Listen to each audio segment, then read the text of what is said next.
Good morning students. आज हम इस वीडियो लेक्चर में अपना नया चैप्टर ह्यूमन रिसोर्स शुरू करने जा रहे हैं। वेल स्टूडेंट, आपने रिसोर्स के बारे में पढ़ाई होगा 7th स्टैंडर्ड के अंदर भी, इवन 6th स्टैंडर्ड के अंदर भी आपका फर्स्ट चैप्टर आपका रिसोर्स होता है। एंड रिसोर्स की जो बेसिक डेफिनेशन या आप कह सकते हो नॉर्मल डेफिनेशन है, that is everything is available in our environment which is used to fulfil our basic needs, they are called resources. और उन रिसोर्सेज के अंदर आपने 3 टाइप्स डिस्कस किए हैं: natural resource, man made resource and human resource. आज तक आपने नेचुरल रिसोर्स और मैन मेड रिसोर्स के बारे में काफी कुछ पढ़ा है।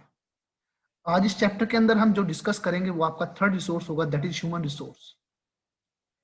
अगर मैं बात करता हूं इस टॉपिक की, इस टॉपिक के अंदर या इस चैप्टर के अंदर हम बेसिकली क्या क्या चीज डिस्कस करेंगे पहले वो देख लेते हैं। सबसे पहले हम इस चैप्टर की इंट्रोडक्शन देंगे कि what do you think about human resource. Then we will discuss about the distribution of the population, means हमारी जो पॉपुलेशन है वो कैसे डिस्ट्रीब्यूट है या कहाँ कहाँ पर रहती है, इन सब चीज़ों के बारे में डिस्कस करेंगे। Then we will discuss about the density of the population, population की डेंसिटी क्या है, उसकी डेफिनेशन क्या है, इन सब चीज़ों को डिस्कस करेंगे। After then we will discuss about the factors which affect the distribution of the population, means population कहीं पर मोस्ट क्राउडेड है, मीन्स कोई एरिया तो ऐसा है जो मोस्ट पॉपुलेटेड है, कुछ ऐसे हैं जहाँ पर आप कह सकते हो मॉडरेट मैनर से रहते हैं, और कुछ ऐसे हैं जो सेपरेटली है। मीन्स ऐसे क्या फैक्टर्स हैं जो इस चीज को प्रभावित करते हैं, उन सब चीजों के बारे में डिस्कस करेंगे, जहां पर आपके ज्योग्राफिकल फैक्टर्स होंगे और कुछ सोशल एंड कल्चर और इकोनॉमिकल फैक्टर्स होंगे। इन सब फैक्टर्स के बारे में डिस्कस करेंगे। After then we will discuss about the population change, then we will discuss about the pattern of the population change, means number of population जो है या नंबर ऑफ पीपल जो है वो घटते बढ़ते रहते हैं, वो किस प्रकार से होते हैं। और चैप्टर के एंड में हम डिस्कस करेंगे पॉपुलेशन कंपोजिशन, ठीक है, कि भाई हमारा जो पॉपुलेशन है उसकी कंपोजिशन किस प्रकार से है, जैसे कि एज के आधार पे या आप कह सकते हो सेक्स के आधार पे उनको हम डिवाइड करेंगे, जेंडर के आधार पे डिवाइड करेंगे। उन सब चीज़ों को हम यहाँ पर डिस्कस करेंगे। बेसिकली आज की जो चैप्टर होगा, इस चैप्टर में हम ये कंटेंट जो है डिस्कस करेंगे। अगर मैं ह्यूमन रिसोर्स की बात करता हूँ तो people are the nation greatest resource. अगर मैं ह्यूमन बीइंग की बात करता हूँ या ह्यूमन रिसोर्स की बात करता हूँ, हर एक रिसोर्स में सबसे जो ग्रेटेस्ट रिसोर्स है वो ह्यूमन बीइंग है। रीजन क्या है? क्योंकि उसके अंदर एबिलिटी और यू कैन से स्किल, या आप कह सकते हो वो अपनी इंटेलिजेंस का यूज करता है, जिसकी वजह से वो अदर जो रिसोर्सेज है उनको एक वैल्यूएबल प्रोडक्ट में कन्वर्ट करता है। मान लीजिए अगर मैं बात करता हूँ कोल की, जब तक ह्यूमन बीइंग ने उसे एज ए एनर्जी रिसोर्स के रूप में यूज करना शुरू नहीं किया, तब तक it was just only a piece of rock, वो केवल एक पीस ऑफ रॉक था। बट जब ह्यूमन बीइंग ने उसे एनर्जी रिसोर्स के रूप में यूज करना शुरू कर दिया, then it becomes you can say it turn into a resource. तो इस तरीके से ह्यूमन बीइंग क्या है? ह्यूमन बीइंग अपने आप में एक अल्टीमेट रिसोर्स है, क्योंकि उसकी खुद की जो स्किल है, खुद की जो इंटेलिजेंस है, उसके माध्यम से वो अदर जो प्रोडक्ट है नेचर के, उनको वैल्यूएबल थिंग्स में कन्वर्ट करता है। यही कारण है कि जो किसी भी देश के जो पॉपुलेशन है वो वहां का ग्रेटेस्ट रिसोर्स माना जाता है। अगर मैं बात करता हूं healthy, educated and motivated people, वो व्यक्ति क्या करते हैं? They develop the resources as per their requirement, so they are the asset and you can say they are the real resource of the country. अगर व्यक्ति हेल्दी होगा, educated होगा, तो they will use their potential fully and they can convert the particular thing into a great resource. अगर मैं other resource की बात करता हूं, जिस प्रकार से अदर रिसोर्स वर्ल्ड के अंदर अनइवन मैनर से डिस्ट्रीब्यूट है, तो यही कारण ह्यूमन रिसोर्स का भी है। वर्ल्ड में ये इवन मैनर से डिस्ट्रीब्यूटेड नहीं है, इनका डिस्ट्रीब्यूशन भी अलग अलग प्रकार से है।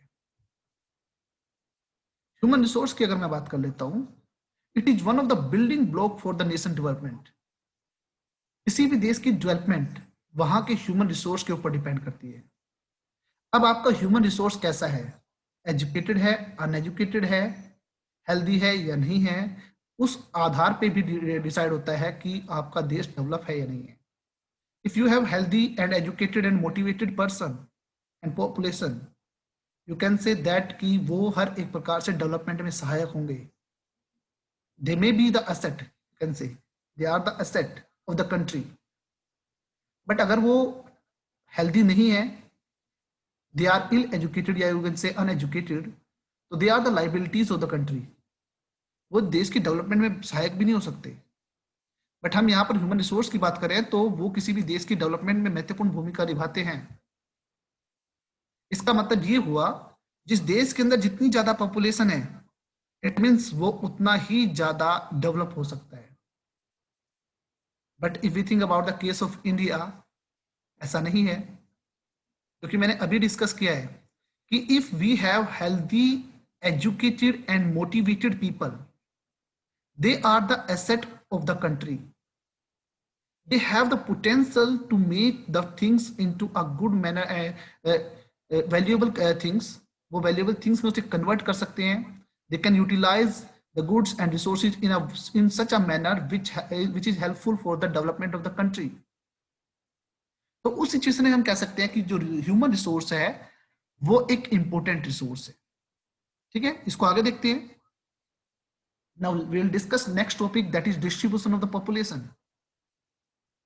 Means population कैसे distribute है। The pattern of the population distribution, it refers to the way in which people are spread across the earth surface. पूरी अर्थ सरफेस पे कहां पर कितनी मात्रा में व्यक्ति रहते हैं वो आपका डिस्ट्रीब्यूशन कहलाता है पॉपुलेशन का। If we think about the distribution of the population, it is extremely uneven. ये बिल्कुल extremely uneven है।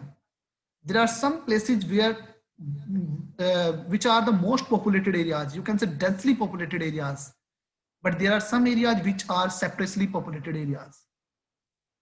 Reason is behind it, that is relief feature, climatic conditions. relief feature का मतलब है कि आपकी लैंडफॉर्म्स किस प्रकार की हैं। प्लेन एरिया है, आपको डेंसली पॉपुलेटेड एरिया मिलेगा। अगर आपका माउंटेन एरिया है तो आपको सेपरेटली पॉपुलेटेड एरिया मिलेगा। तो these are dependent on the relief feature and climatic condition and other factors. इस तरीके से जो हमारी पॉपुलेशन है वो अनइवन मैनर से डिस्ट्रीब्यूटेड है। अगर मैं बात करता हूँ, many more people live north of the equator than south of the equator. Means अगर मैं बात करता हूँ पॉपुलेशन की, तो आपका जो इक्वेटर, जो कि आपका एक तरीके से मिडल पॉइंट बनता है, जो इक्वेटर लैटिट्यूड है उसका एक साइड बनता है नॉर्थर्न हेमिस्फीयर, एक साइड बनता है साउथर्न हेमिस्फीयर। अगर मैं नॉर्थर्न और साउथर्न हेमिस्फीयर की बात करता हूं तो मैक्सिमम पॉपुलेशन आपकी नॉर्थर्न हेमिस्फीयर में मिलती है rather than the southern hemisphere. इसके अलावा अगर मैं एशिया और अफ्रीका, सिर्फ दो कॉन्टिनेंट की बात करता हूं, इन दो कॉन्टिनेंट के अंदर पूरे वर्ल्ड की 3/4 जो पॉपुलेशन है वो वहां पर रहती है। आप ये देख सकते हो, सबसे ज्यादा मोस्ट पॉपुलेटेड जो हमारा कंट्री है वो दैट इज चाइना। आपकी बुक के अंदर एक पाई चार्ट दिया गया है, उस आप कह सकते हो एक डायग्राम बनाया गया है।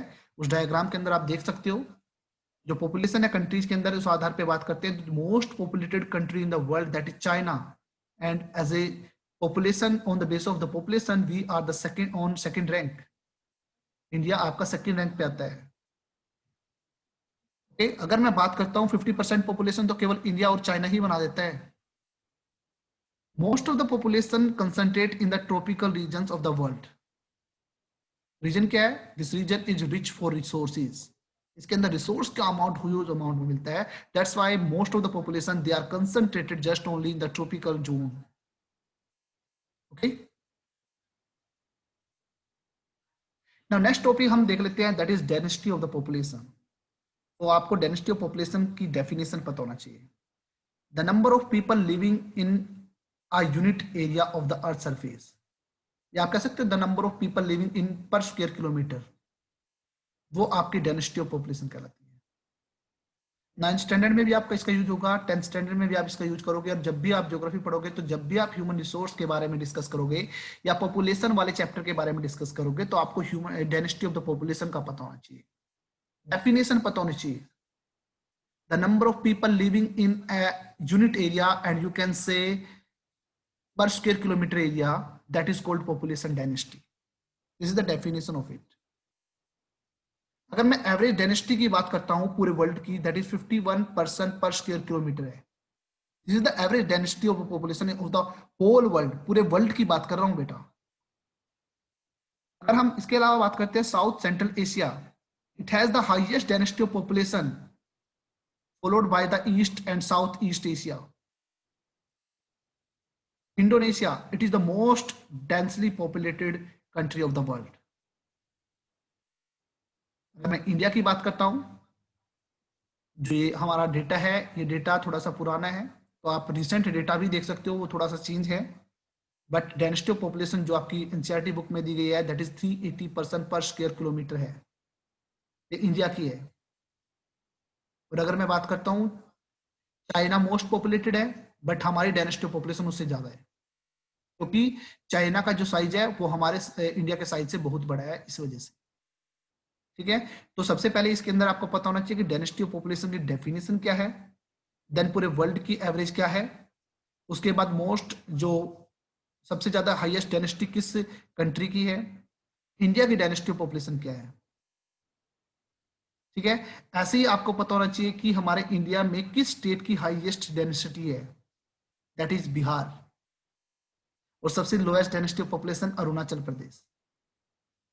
ठीक है, तो आपका इसका मैप होना चाहिए कि डेंसिटी ऑफ पॉपुलेशन के आधार पे, और आप इसमें नंबर लिखेंगे, फिगर्स लिखेंगे, ना कि आप कलर के मैनर से उसे बनाओगे। Okay, now let's discuss next topic, that is factors affecting the distribution of the population. First of all we will discuss about the geographical features and factors. इनके अंदर सबसे पहले हम टोपोग्राफी की बात कर लेते हैं, इट मींस रिलीफ फीचर की बात कर लेते हैं। Most of the people they prefer to live in only plain areas rather than plateau and mountain areas, because these areas are suitable for different activities, and they are people are able here to earn their livelihood very easily. In areas के अंदर आपकी farming हो सकती है, manufacturing हो सकती है, transport या बैंकिंग सर्विसेज जो है इजीली प्रोवाइड हो सकती है। That's why plain area are mostly densely populated areas. अगर मैं माउंटेन की बात करता हूं तो वहां पर बहुत कम पीपल मिलते हैं। तो फर्स्ट जो ज्योग्राफिकल फीचर में आता है, फैक्टर में आता है, that is topography. The Ganga plain is the mostly densely populated area of the world. ऐसे ही अगर मैं बात करता हूं एंडीज, एल्प्स और हिमालयाज की, these are the mountain areas, these are the separately populated areas. Second है आपका climatic things. People usually avoid extreme climatic conditions like very hot and very cold. जहां पर आपको मॉडरेट क्लाइमेटिक कंडीशन मिलती है, वहां पर जो डेंसली पॉपुलेटेड एरियाज माने जाते हैं, वो वहां पर पीपल प्रेफर करते हैं रहना।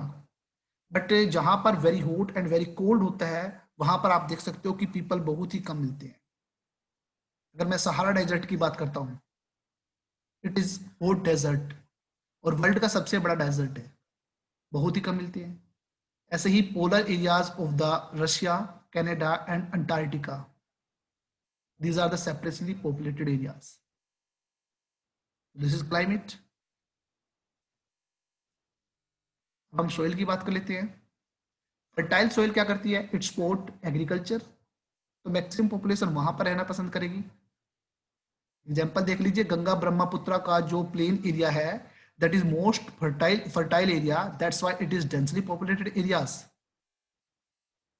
Awangi, Changjiang in China and Nile in Egypt, so these are the example where the soil is fertile because it support agriculture, so these areas are densely populated areas. Okay,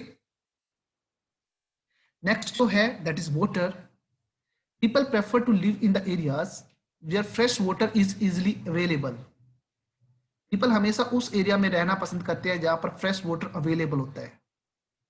even जब human being ने as a settled life बिताना शुरू की थी, ठीक है, जैसे कि आपने हड़प्पा और मोहनजोदड़ो के बारे में पढ़ा है, तो वो आपका देखिए सिंधु नदी के पास था, जो इंडस रिवर आपकी है उसके पास था। तो यही कारण है कि मैक्सिमम जो पीपल है वो क्या है, वो रिवर वैली के पास रहना पसंद करते हैं। तो दैट्स वाई रिवर वैलीज के पास मैक्सिमम डेंसली पॉपुलेटेड एरियाज मिलते हैं। डेजर्ट में कोई रहना पसंद नहीं करता because there is a lack of water there, that's why these deserts are the separately populated areas. Okay, next है मिनरल्स। अगर मैं मिनरल्स की बात करता हूं तो these support the industrialisation, you can say, ठीक है। तो एरिया जहां पर मिनरल डिपॉजिट अधिक मिलते हैं तो they are the more populated areas, जैसे कि diamond mines of the South Africa, ऐसे ही मिडल ईस्ट के अंदर आप कह सकते हो जो ऑयल की डिस्कवरी हुई है उस एरिया के अंदर, तो वहां पर मैक्सिमम पीपल रहना पसंद करते हैं। Okay, so these are the geographical factors. Now we will discuss about the social, culture and economical factors. If we think about the social factors, the areas of the better housing facilities, where people get better education and where people get health facilities betterly. तो अगर मैं बात करता हूँ इन areas की, तो these are the most, you can say, more densely populated areas like Pune. ऐसे अगर मैं कल्चरल थिंग्स की बात करता हूँ, places of with religion and having with cultural significance, they attract the people. Example में आप जैसे कि वाराणसी ले लीजिए या जेरूसलम ले लीजिए, तो दीज आर द एग्जाम्पल जो कि आप बता सकते हैं, हम बता सकते हैं कि ये ऐसे प्लेसेज है जो कि रिलीजन से रिलेटेड है और that's why they are densely populated areas. Next economic factor की बात कर लेते हैं। अगर जो एरिया इंडस्ट्रियल एरिया होगा तो it provide employment opportunities, so more and more people are attracted towards these areas. यही कारण है कि जो सिटीज हैं they are densely populated areas, क्योंकि वहां पर उनको जॉब अपॉर्चुनिटीज मिलती है तो people are able to get employment there, तो that's why they are moving towards those places. जैसे कि ओसाका इन जापान, ऐसे ही Mumbai in India, these are two densely populated area, you can say, and city. Okay, so these are the factor based on social, culture and economical. Next topic जो हम यहाँ पर discuss करेंगे that is population change. Population change की बात कर लेते हैं। The change in the number of people during a specific time, this is called population change. Mostly हम 10 साल के बाद ये हम सेंसस करते हैं, जैसे लास्ट सेंसस जो हुआ था हमारा 2011 में हुआ था, अब नेक्स्ट होगा 2021 के अंदर होगा। तो 10 साल के इस टाइम पीरियड के दौरान में अगर हम बात करते हैं जो एक पॉपुलेशन में चेंज आता है वो कहलाता है आपका पॉपुलेशन चेंज। ये इंक्रीज भी हो सकता है, डिक्रीज भी हो सकता है, डिक्रीज होने के चांसेस तो कम ही है, मैक्सिमम इंक्रीज ही होता है। ठीक है, एनुअल भी करते हैं हम, ऐसा नहीं कहते कि भी एनुअल नहीं करते, बट डिकेड का सेंसस भी होता है। जो पॉपुलेशन चेंज होता है it is affected by 3 factors. First one is birth rate, second is death rate and third one is the migration. इन 3 चीजों के ऊपर जो आपकी पॉपुलेशन चेंज है वो डिपेंड करती है। If we think about the birth rate, the number of live birth per 1,000 people, this is called birth rate. And on the other hand, if we think about the death rate, the number of the people live on death per 1,000 people, not live, ये जो word है live गलत है यहाँ पर, the number of deaths per 1,000 person, that is called death rate.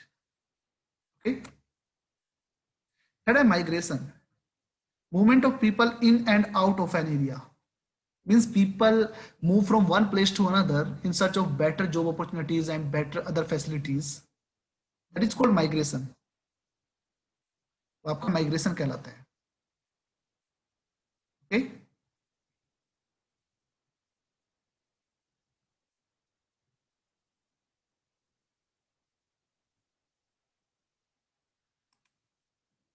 इसके अंदर आपका ये लाइव वर्ड है ये गलत है, that's why I am removing it so that there is no confusion to you, right. तो दिस इज माइग्रेशन। तो दीज आर द 3 पॉइंट्स जो कि पॉपुलेशन चेंज को हमेशा अफेक्ट करते हैं। ओके, अब हम सबसे पहले नेचुरल ग्रोथ रेट जो है उसको पता लगा लेते हैं कि नेचुरल ग्रोथ होती क्या है। If we think about the natural growth rate, it refers to the difference between the birth rate and the death rate of a country. Means अगर birth rate और डेथ रेट के जो बीच का difference है, अब देखिए मैंने बर्थ रेट बोला है पहले और डेथ रेट बोला है बाद में, it means birth rate is more than death rate. तो उन दोनों के बीच का जो फैक्टर है, सॉरी डिफरेंस जो है, that is called natural growth rate.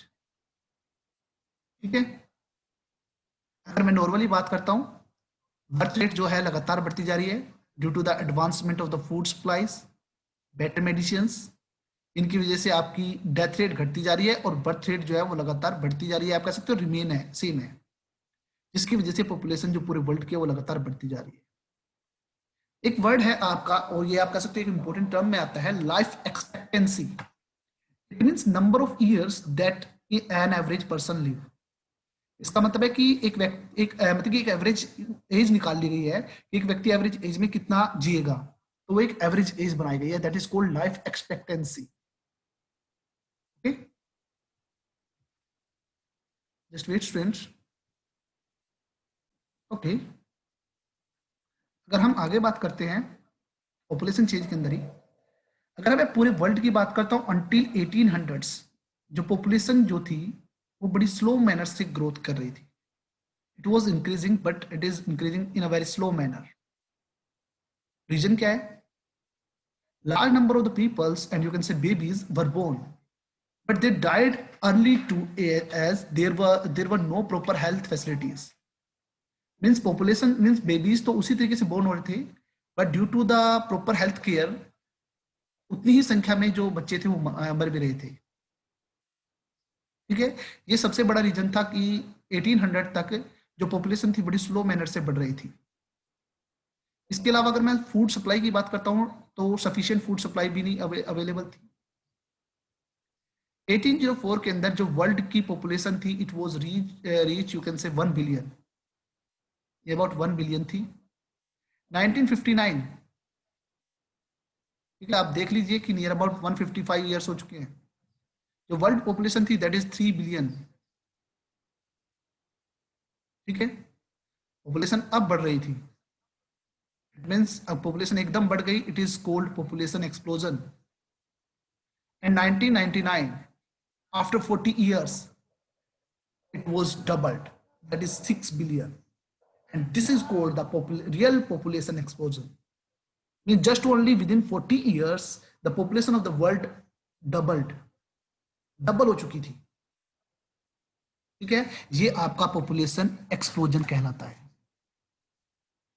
Main reason for the growth was that first one is the better food supply, second thing you can say better healthcare facilities.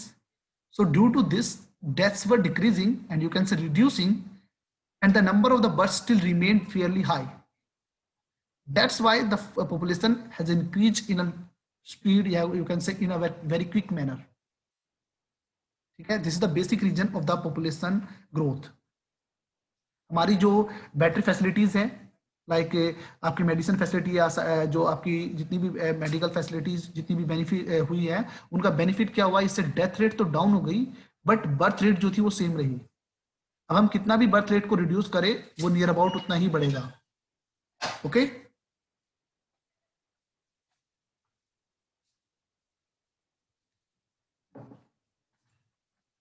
इसके अलावा हमने third जो component पढ़ा था that is migration. वो हमने migration पढ़ा था। पीपल में move from one country to another. People जो थे वो क्या करते हैं, they move from one country one place to another. ठीक है, वो आपका माइग्रेशन कहलाता है। ये आपका दो प्रकार का माइग्रेशन होता है, first one is the internal migration and the second one is the international migration. If we think about the internal migration, तो इंटरनल माइग्रेशन में क्या होता है, people move from one place to another within a country. मान लीजिए कोई हरियाणा में रहता है, वो हरियाणा को छोड़कर दिल्ली चला गया, या आप कह सकते हो महाराष्ट्र चला गया, तो विद इन अ कंट्री वो मूवमेंट कर रहा है। इससे देश की पॉपुलेशन में चेंज नहीं आया बट पर्टिकुलर स्टेट या प्लेस की पॉपुलेशन में चेंज आ जाता है। The second one is the international change, you can say migration, in which a person move from one country to another. इससे आपके देश की पॉपुलेशन में चेंजेस आता है। आपके इसके अंदर दो वर्ड दिए गए हैं, एमिग्रेंट्स और immigrants. If we think about the emigrants, these are the people who leave a country वो क्या करते हैं, वो अपने देश को छोड़कर चले जाते हैं।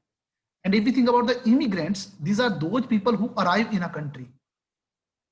मीन्स मान लीजिए आपके आसपास से कोई व्यक्ति किसी दूसरे देश में जाता है, वो हमारे लिए होगा एमिग्रेंट्स, और उस देश के लिए होगा इमिग्रेंट्स। उस देश के लिए वो क्या होगा, immigrants. Okay, countries like USA and Australia, they have gained in numbers by the immigration. Means अगर मैं यूएसए वगैरह की बात करता हूँ या ऑस्ट्रेलिया की बात करता हूँ, वहां पर पॉपुलेशन चेंज होने का कारण या सबसे ज्यादा पॉपुलेशन इंक्रीज होने का कारण क्या है, इमिग्रेशन। इसका मतलब क्या है कि पीपल दूसरे देश से उनके देश में आ रहे हैं। ठीक है, Sudan is an example of a country that has experienced a loss of in population number due to emigrant. Sudan जो है उसकी पॉपुलेशन लगातार घटती जा रही है। उसका रीजन क्या था, पीपल उस देश को छोड़कर दूसरे देश में जा रहे थे, इस वजह से। ओके, तो आपको इमिग्रेशन और एमिग्रेंट इन दोनों का मीनिंग पता होना चाहिए। एमिग्रेशन का मीनिंग पता होना चाहिए। The general trend of the international migration is from less developed nation to the more developed nation. Normally generally हम देखते हैं कि जो मैक्सिमम पॉपुलेशन मूव करते हैं एक स्थान से दूसरे स्थान पर या एक कंट्री से दूसरी कंट्री में, उसका बेसिक क्या होता है कि जो लेस डेवलप एरियाज हैं वो मोर डेवलप एरियाज में जाते हैं। रीजन क्या है, बेटर एम्प्लॉयमेंट अपॉर्चुनिटीज या अदर फैसिलिटीज। इवन अगर हम बात करते हैं विद इन अ कंट्री, मैंने अभी बोला है कि इंटरनल मूवमेंट होती है, मीन्स पीपल रूरल एरिया को छोड़कर अर्बन सेंटर में जाते हैं। तो the basic reason behind it, that is employment, education facilities and health facilities. तो ये माइग्रेशन जो होता है उस वजह से होता है, और उसकी वजह से आपकी पॉपुलेशन में भी चेंजेस आता है। ठीक है, नेक्स्ट टॉपिक जो होगा वो आपका pattern of the population change. इसके बारे में हम आगे नेक्स्ट पीरियड में पढ़ेंगे। अगर आपको कोई भी डाउट है, you can ask the question related to the topic which we have covered today.